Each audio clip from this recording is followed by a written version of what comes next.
Another peaceful evening in Bikini Bottom. Listen to the tropical tranquility.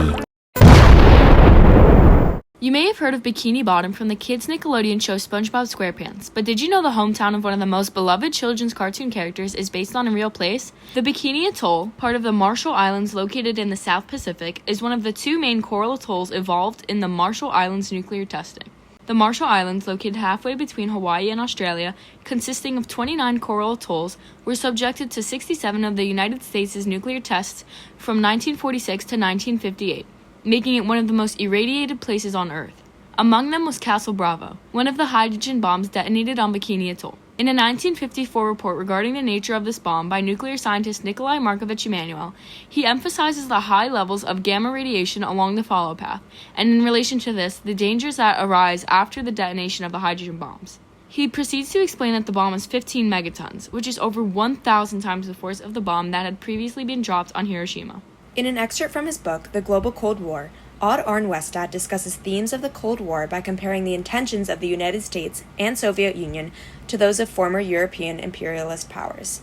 He argues that America's and the Soviet Union's involvement in the Cold War was based on ideological motivations aimed towards progress and development in the Third World. The nuclear testing conducted by the United States in the Marshall Islands during the Cold War both supports and challenges Westad's argument that the Cold War differed from earlier European imperialism in its motivations. Unlike past European imperial powers, the United States did not seek to exploit or colonize the Marshallese people. They intended further to develop their research on nuclear weapons and security. However, America carried on with the nuclear testing despite its terrible effects and the reluctance to relocate the Marshallese. A stronger power has occupied the Marshallese Islands since humans settled there in the second millennium BCE. From 1914 to 1944, the islands were under Japanese occupation until the U.S. Army and Marine Forces defeated Japanese troops in the Marshall Islands in February of 1944, turning two of the atolls into U.S. military bases. The United States immensely expanded its nuclear research in the post-World War II period out of fear of the Soviet Union developing its atomic weapons. In a statement by President Truman in 1949, he admits that the United States government found evidence that within recent weeks an atomic explosion occurred in the USSR. As a result of this discovery, the U.S. further believed that, by increasing its nuclear arms, it would be easier to establish U.S. power over Soviet Union and other foreign nations in general. Truman's decision to test the hydrogen bombs in the Marshall Islands was due to their remote location and small population. When America first planned on nuclear testing in the Marshall Islands, military officials made an effort to protect the Marshallese by temporarily relocating them to different, much smaller atolls where testing would not be conducted. America did this to continue testing without potentially harming any of the islanders. This attempt supports Westad in his argument that the superpowers of the Cold War had positive intentions. The U.S. wanted to ensure that no one would be harmed in the process of their nuclear tests. Initially, the Marshallese were relocated from their homes to avoid danger, but eventually the United States ceased to relocate them. During an account of the bombing, Rocco Longlebek, a survivor from the 1954 Castle Bravo test on Bikini Atoll, stated, "I was very scared. My parents didn't understand what was happening. I don't know why the government didn't move us. Before they would move us around." Longlebek's words reflect the confusion and fear felt by many Marshallese, amplified by the government's failure to communicate. This account reveals not only the trauma that the testing left behind, but the exclusion and silence forced upon a colonized people, highlighting the U.S.'s disregard for the Marshallese lives and the ethical challenges of nuclear imperialism. Additionally, the United States looked the other way and silenced those affected by the nuclear testing.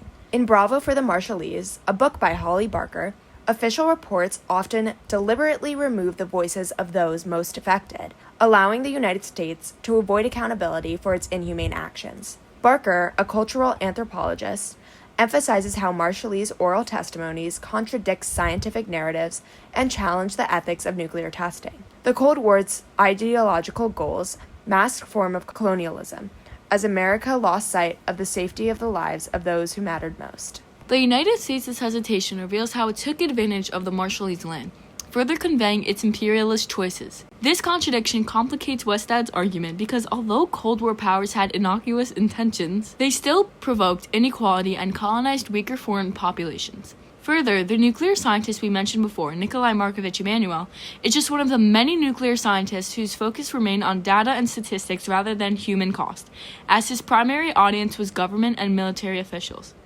This inconsiderate standpoint of so many scientists during this time of nuclear growth caused authorities within the United States to legitimize the atomic testing and dismiss the lived experiences of those affected by these bombings. Even though the goal was development, the cost was immense for the Marshallese. In the book African Americans Against the Bomb, scholar Vincent Intondi critiques how narratives of Social Security often exclude non-white lives and argues that marginalized voices, like the Marshallese, were systematically erased. Race, geography, and global power intersected in U.S. Cold War strategies. The testing also left behind a legacy of radiation that caused cancers and illness so harmful they got passed down through generations. An article by Legion Eneling, a survivor, details the congenital disabilities and hardships of the relocations. Many were confused and uninformed about the tests conducted by the government, and Eneling states that elders thought another war was starting. Children were playing with poisoned snow, a byproduct of the bombs, causing sickness as well as burns all over their bodies. She states that she herself cannot have children due to radiation poisoning and discusses jellyfish babies, or children born without bones, transparent skin, and sometimes with no arms, legs, or even heads. Her testimony served as a document of the suffering and a demand for a recognition. She is one of the many Marshallese voices who resisted their erasure by telling their own story. To make matters worse, U.S. government agencies manipulated health data and did not provide adequate medical care. The United States attempted to return the Marshallese to their land in the 1970s, but the island remained unsafe due to the effects of the radiation that were still prevalent. A 1968 New York Times article recounts the return of 9 men to the Bikini Atoll 22 years later after the test. They describe the changes and destruction of their home, with one man stating, "It's all changed, it's not the same."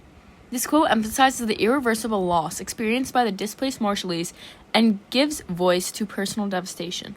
Along with the intense radiation preventing them from safely returning home, the bombs left destruction and debris, forever changing the Marshallese' homeland. A 1958 New York Times article reports on a petition from the Marshallese to the United Nations, highlighting the severe health impacts felt by those living hundreds of miles away from the testing sites. It details symptoms such as nausea, burns, falling hair, and lowering of blood count. The Marshallese urged for the test to end, and if they had to continue, they requested that proper safety measures be implemented, including relocation and education on safety rules. The Marshallese assert their humanity and agency in this petition, displaying that their resistance was not passive but deliberate. The Marshall Islands' nuclear testing lasted for over 10 years.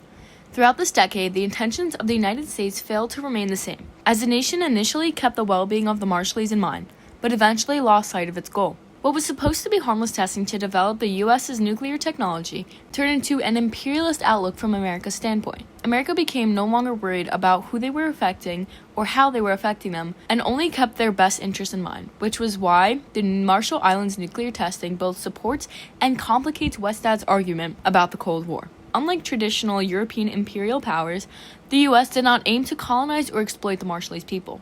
Instead, its primary goal was to advance nuclear weapon research and national security. Nevertheless, the continuation of testing, despite its devastating consequences and the Marshallese people's resistance to relocation, reveals parallels to imperial practices in terms of disregard for indigenous lives and autonomy.